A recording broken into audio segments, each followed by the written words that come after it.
Happy Thursday, everyone, and welcome in to the Go 24/7 podcast. My name is Bryce Koon, alongside Glen West, as LSU gets another commitment. Yesterday, another domino fell in the 2024 class. Trey'Dez Green committing it to the Tigers, Brian Kelly's 2024 class. And Glenn, this class is shaping up to be a really nice one, a really impressive one, but another weapon added offensively as we talk about it today. Make sure, before we get started, hit that subscribe button. Make sure you like the video. Make sure you share it with your friends and family, LSU fans or not. They want to hear about it. You want to flex how good your team's doing in the recruiting? Go ahead and share it with them, and make sure to check us out wherever you listen to podcasts.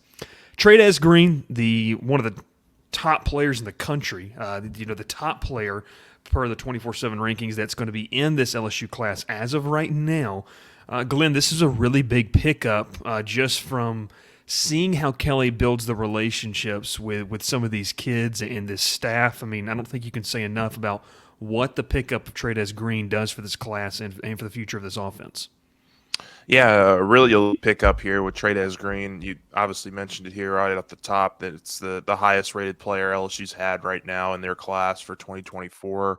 A guy who number 57 in the country on the 24/7 Sports Composite rankings. I think he's number 3 or number 2 tight end in those rankings as well. So that's a big-time talent that you're adding to this offense and certainly to the future of what you're trying to do offensively. And you have a couple takeaways. I mean, of course, I think takeaway number one is going to be LSU's just in a tremendously different spot at tight end than they've ever been. Mm-hmm. I mean, that was a position where LSU had really kind of not paid a ton of attention to in past years. Before Kelly got here, they had a very specific kind of tight end that they recruited, mostly a run blocking tight end, a guy that you could stick on the edge and kind of have an extra blocker out there. And really, as soon as Brian Kelly got here, you knew that was going to change. And so you obviously get the really great first year out of Mason Taylor last year. And I think that was really the blueprint here to recruiting these next couple of classes. I mean, those guys saw Kelly was not afraid to put Mason Taylor out there, to have him heavily involved in this offense. I mean, you could make the case that Mason Taylor was probably the number 2 option for Jaden Daniels for much of last year. And it resonates with those players. And you saw that this year with the recruitment of Kamorian Pimpton late. You had Jackson McGohan was a late signing. Certainly Mac Markway was a guy that was involved in your program for a while in terms of his commitment. And then you've moved on to 2024, and you've got Tavion Galloway, who is a top 20, top 15 type tight end, a 4-star guy who's got an immense potential and is, as we know, if you follow social media, is very much engaged in trying to help LSU on the recruiting front, and that's always good to see out of your recruits. And certainly Trey'Dez Green here, you're looking at least 4 or 5 4-stars that you brought in these last 2 recruiting cycles alone to really help beef up that tight end room. I think you've got enough diversity in that room to really utilize multiple tight end sets moving forward. And that's, I think, the goal for Coach Kelly and Mike Denbrock. They've had lots of success in the past at their previous stops with the tight end position, and it's certainly been a focus here these first 2 recruiting cycles, and I think LSU's knocked it out of the park. Yeah, and to mention kind of about, the tight end position has evolved, especially and not only at LSU but around the country. And so when you see that LSU is trying to be out in the forefront of that, you have to obviously give a lot of credit to what Mike Denbrock loves to do, what they were doing, what Brian Kelly and every single kid I've talked to, talking with Tavion Galloway and some of these other tight ends, they bring up, we saw what happened at Notre Dame. Like we see the kids that were at Notre Dame that are playing in the NFL. I think it was Galloway talked specifically about like a Cole Kmet that was at Notre Dame, now playing in the NFL and having some success. But when you see how LSU is stacking the talent, which what you're referring to, obviously the 2024 class has some kids. They've got Mason Taylor on campus. But now what they're being able to do, and even in that 2023 class, it's really rebuilding a room almost overnight. I mean, that's what it feels like to me. When you talk about a position, like you said, that wasn't of much prominence before and now is starting to become one, what they've been able to do is impressive. And when you look at this kid, Trey'Dez Green, last year 42 catches, 864 yards, and 14 touchdowns. Glenn, he averaged 20.6 yards per reception. So that shows his 6'7", 240 frame is going to be able to get downfield. And one thing that they do well is I think that Kelly and them able to pick the guys that complement each other really well in these classes. And so when you look at the, addition of him alongside of Tavion Galloway, Glenn, I think we're correct in saying it's not a situation where you say, okay, now Galloway may rethink his commitment. No, these guys are going to come in together, work well, and hope to produce all SEC seasons alongside one another. And I mean, look, there's only one football, but it feels like you can scheme some stuff up to get both these guys the football.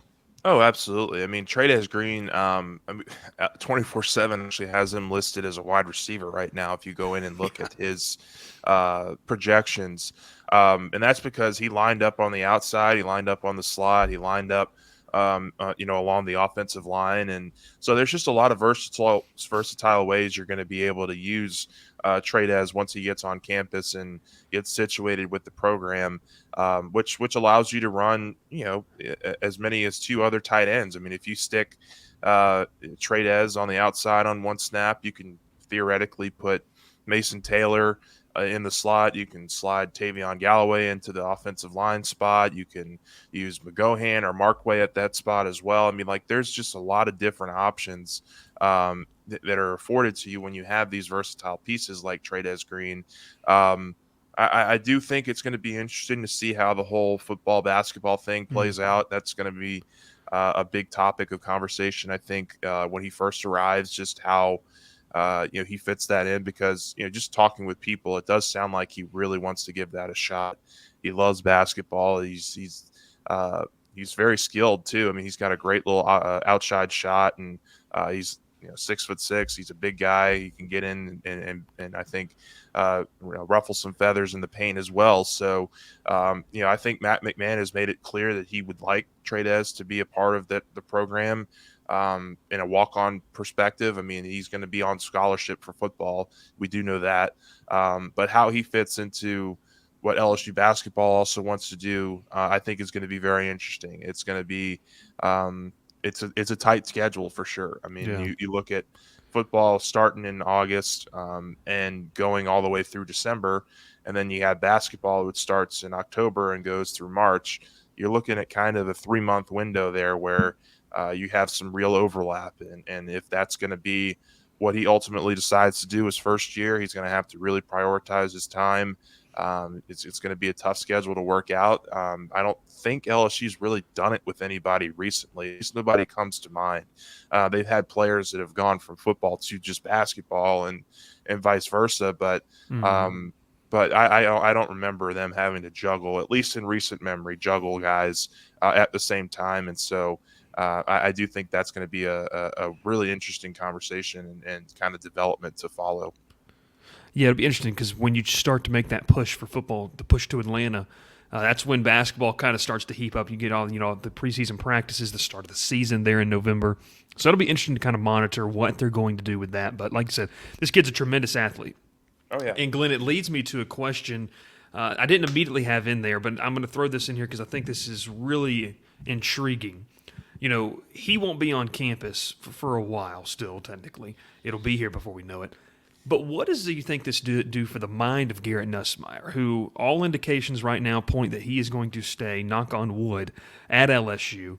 I mean, look, when he sees this and the kind of talent they're adding, even if it's just that 1 year that he's going to play, I mean, this has got to make him excited to say you're kind of setting up your backup quarterback with a lot of really good weapons and a guy that I think he could utilize really well in this offense.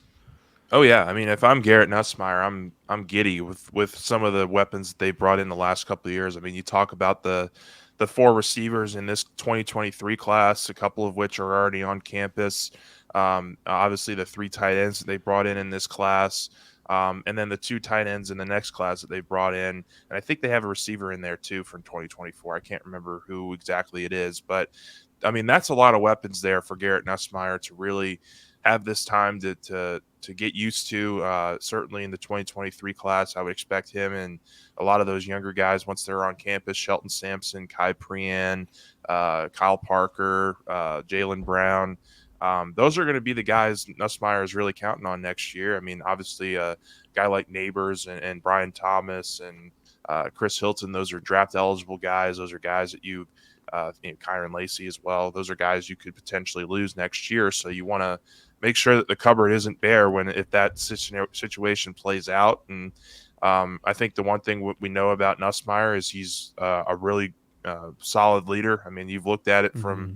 this spring. He really seems to be taking that next step as a leader, and to have that kind of guy as a backup quarterback at the moment, it's a luxury for LSU for sure. And you have him bought in. You know that you're probably likely handing the keys off to him next year, and you want to make sure that you're uh, built well for the future for him to have success as well. So I think that is something that you've absolutely seen LSU attack and go after, and I think it's been really important for Nuss and for LSU to make sure that past this season that they're set up really well for success, kind of moving forward.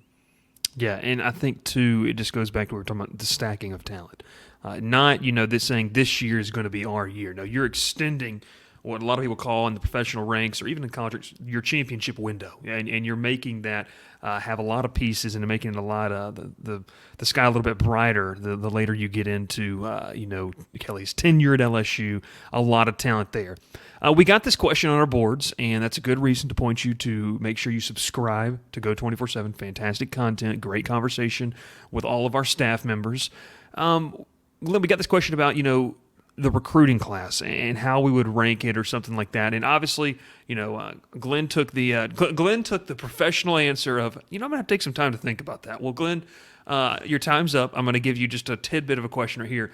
What do you think the potential of this class can be? I mean, I'm looking on social media. Colin Hurley's tweeting, we're not done yet. Tavion Galloway sharing some stuff. You saw the excitement from the spring game weekend. So, not necessarily a ranking, but when you look at this class, I mean, look, there's a lot of names out there where you could say, hey, there's a path to the number one recruiting class. And look, number one recruiting classes don't win you championships, but you got to have the talent to get there. And so, I mean, when you look at this, how excited should fans be, and what maybe does that path look like? I mean, I know there's a lot of names, Colin Simmons that they could go to, but I mean, it's pretty exciting when you see some of the names they're involved in. Yeah, I mean, look, it's got top three potential in my opinion. I mean, you look at some of the even Louisiana names that they are really high on that they haven't necessarily closed with yet. Dominic McKinley is a guy who I think is going to be a really solid player for a really long time, and they're very active in his recruitment. He's the number one player in Louisiana on the defensive line, a guy that I think LSU is going to continue to recruit really, really heavily. A five-star player. They don't really. I mean, they as good as Trey'Dez Green is, he's not currently a five-star player on our service right now. He's close, but there's still a lot of options out there for LSU. I mean, they just had a really busy weekend, and we just talked about some of the tight end weapons. I mean, they're not done recruiting tight end either. I mean, they just had Yeah. Caleb Odom, who's a big time tight end prospect. I think out of Georgia, right? Out of Carrollton. Yeah, Is that where out he of goes? Carrollton. Yeah. Yeah. Who's a big time 5-star player, guy who I think comes in and also could change your offense if you're able to make a good pitch and land him as well. I mean, there's so much still up in the air with this class, which is really exciting. You've obviously built a really great relationship with Colin Simmons. You just recently hosted Kobe Black, who's a Mm-hmm. 5-star prospect, and certainly things are trending up in that direction. Cam Coleman is a receiver out of Alabama that LSU's in on and has a really good relationship with. You just hosted Draylon Miller, who's a receiver and out of Texas who has some really good potential. Certainly in-state, a guy like Wardell Mack, a guy who's just outside the top 100 in our service right now. Caden Durham is one of the top 10, 15 running backs in the country, Yeah. and LSU is right up there at the top of his list as well. So, I mean, there's a lot of players here that if things break the right way, LSU will certainly have a strong close to this class, and you're at 14 commitments right now. I think the focus is going to continue to be on Louisiana because this is a really deep Louisiana class, and you're kind of in a position here where I think a lot of these prospects in this particular class are considering LSU, whereas that wasn't necessarily the case with a class like last year in Louisiana, where they lost so many of those guys to out of state schools. So, yeah, I mean, look, LSU's in a really great spot. They're recruiting right now. Just talking with a number of people in that program the last couple weeks, they really like where they're sitting with a number of these guys, and it's just about closing. You got to close, and you got to make sure that your pitch and that your fit and your vision for the player, most importantly, is matching to what they're looking for in a school. And I think LSU's done a really nice job of that so far. Yeah, I would. I'd agree with that. I think that when you talk to some of these kids after they commit, just about how where they envision the kid says where they envision me playing or what they see they can develop me into. That's something that always stands out from the kids talking. And look, it's an impressive recruiting class, and I like what they're doing as well. You said they're not stopping recruiting tight ends, mostly because Trey'Dez Green can play receiver. Caleb Odom's another guy that is a little lighter than both of these tight ends they have committed. He can also play receiver. He did a little bit at Carrollton this year. It's going to be exciting. This is going to be a class, and I like how they're saying, hey, look, we're going to bring in the most talent possible, and then we're going to see where the chips lay. Like, we're going to let them compete, and if guys enter the portal, after a year, that's what it is, but we're going to bring in as much talent, accumulated as much as possible, and see what happens from there. So, I mean, it's exciting. Yeah, I mean, just bouncing off of that, I mean, you look at the recent addition of Deshaun McBride, who's the 6'2", 200-pound safety who they also think could potentially play linebacker. And they have a guy in Maurice Williams who's also committed, who is a safety who could potentially play linebacker and vice versa. So, like, they're bringing in a lot of weapons here that you don't know exactly what you're going to get until you get them on campus. But it's good that they have a lot of this positional versatility to work with. And that's certainly, I think, been something that Brian Kelly has made it an emphasis with his coaching staff to really prioritize in recruiting. And you just said it. I think you just said it best. When you get those guys on campus, you let them compete and you let them figure out what position is best for them, and you let the chips fall where they fall. And so I think that's another angle to this, to where LSU's approaching recruiting a different way, and I think in a very positive way, kind of moving forward here. Yeah, it's impressive. The staff's doing a really good job of, like you said, making these relationships. And now it's just about closing a lot of these. And like you said, there's definitely a path to the number one class, but it feels like this class has that top 3 potential. And, time will tell where that lands with recruiting rankings fluctuating, into kids' senior years and everything with that. But this is fun. Trey'Dez Green is going to be a fun weapon to watch in Death Valley, and it'll be nice for LSU fans after seeing a couple of other teams, put some really nice tight ends out on the field and some guys in the NFL, for LSU to say, hey, now we've got 1, 2, 3, 4 guys that are going to be so versatile for us. But hey, recruiting never stops. Football coverage never stops. That's why you need to make sure you're subscribed to Go 24/7. Make sure you're subscribed to this YouTube channel and continuing to keep tabs on what we're doing over at the website. Fantastic content as always. Baseball stuff. Glenn, I keep saying, hey, let's talk about this, We're going to do a baseball podcast here at some point as the push to the SEC tournament, the push to Omaha really heats up. But, Glenn, you warned me. You said, hey, look, there's going to be a midweek game or two. They're going to lose, and the fan base is not going to like it. And I saw it, firsthand after would you call it one of the best defensive performances you've ever seen out of a team? I mean, No that was doubt. ridiculous. There were at least 6 plays that, a lot of MLB teams would be impressed if their players made those kinds of plays. And I think they probably snagged 4 or 5 hits and a couple of runs from LSU throughout the course of the game. Certainly the one that ended the game, if it had fallen, would have scored a couple runs and given LSU the walk-off. So, it was one of the more, sometimes you just got to tip your cap to the other team, man. I mean, they came in and they played about as good of a game and as clean of a game as you could possibly hope for. And LSU just kind of shot themselves in the foot in the end there. But, I think they're still very much, confident in where they can go this year. Yeah, and they had some injuries. They had some guys out this week. So they're getting ready to play, I think, what is it, Alabama this weekend? And that'll be a fun one. So it'll be a lot of fun. We'll have to talk some baseball here soon.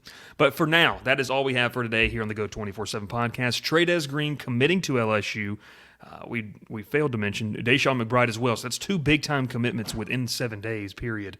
LSU trending in the right direction recruiting-wise, continuing to put faith in this staff and what they have for the future of this program. And we hope that you will continue to put faith in us and what we bring to you. Hit the subscribe button, like the video, share it with your friends and family. If you're listening on podcast, make sure to follow us, whether it's Apple Podcasts, Spotify, or anywhere that you get those audio podcasts. And last, but certainly not least, we're going to put it down the link below. Check out Go247 website if you're like, we like what these guys are saying, but we heard they write some stuff too. Make sure you go over there, get a great deal, VIP, and continue to read some of the best content you're going to find out there on your LSU Tigers. Make sure you are tuned in to all the channels to get your social media, get your content, and sign up for that newsletter as well, getting it straight to your inbox so you don't have to worry about that. We'll catch you next time here on the Go 24/7 podcast.